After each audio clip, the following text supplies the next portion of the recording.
Here's a few movies to check out this week, currently on Netflix Instant. Netflix Original, Stranger Things. You want to talk about something coming from out of nowhere. I had heard absolutely zero about this until maybe a week ago, and then I just saw everything lighting up. Everybody saying, oh my god, you need to see Stranger Things. This is incredible. And I could not agree more. This show oozes 1980s Stephen King and John Carpenter. It's about this neighborhood that's near this research facility, and something goes wrong and things escape. Then it starts to revolve around this group of kids, and one of them goes missing, so they go looking for him. And that's the other 80s influence. It actually has a kind of a Goonies vibe to it. It's 8 episodes. I know a lot of people binge this in a day. It seriously deserves all the praise that it's getting. Very high recommendation. You need to watch this.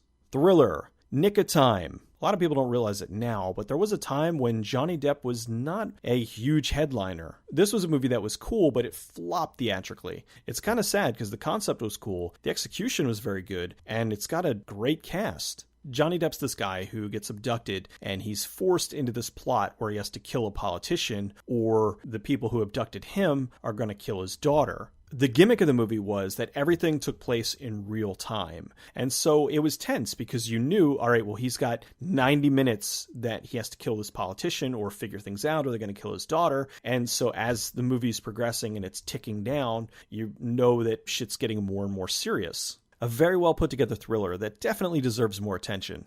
Action horror, Blade 2. While I enjoy the original Blade, I love Blade 2. Blade 2 is the follow-up, and it was directed by Guillermo del Toro, so it had a lot of his earmarks. It was incredibly creative, and it was very colorful. Blade joins with a group of vampires that are trying to stop this other group of vampires. It's kind of a vampire offshoot called the Reapers, and they are this mutant breed of vampires that feed exclusively on vampires. The action scenes and the fight sequences in this were so much more visceral, and with Del Toro's directing, it just felt like the most complete of the Blade movies.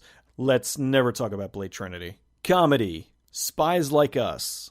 I never really understood the dislike of this movie. You've got John Landis directing and Dan Aykroyd and Chevy Chase being about as funny as they usually are. At the time, it wasn't particularly liked, but I think it did find its audience over the years. Dan Aykroyd and Chevy Chase play two CIA agents who are pencil pushers, and they get stuck in this plot where they have to go on field missions, and neither of them is trained well enough to go into the field, and that's kind of the thing. They're really supposed to be patsies. I thought the chemistry between Chevy Chase and Dan Aykroyd was just great. I liked all the little one-liners and the zingers and the dumb situations that they ended up in. It's a movie that's always made me laugh. Not doubling over in pain from laughter, but it's just silly and a lot of fun. That's all I got for this week. I'll see you next time.